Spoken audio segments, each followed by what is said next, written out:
বতৰটো ধান কাটি থকা আছে আৰু আজি এনেকুৱা গৰম হৈছে, এনেকুৱা গৰমত ধান কাটিব নোৱাৰি দেই।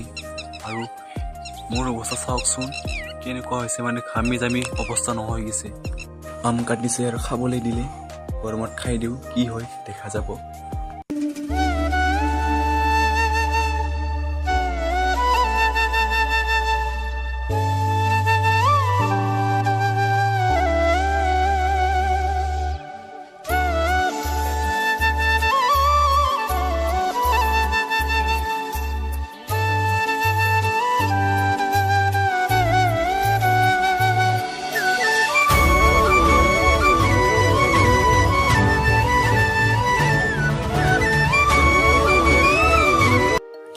ধানবোৰ আমাৰ গোটেই লোড দিয়া হৈ গ'ল ট্ৰেক্টৰত।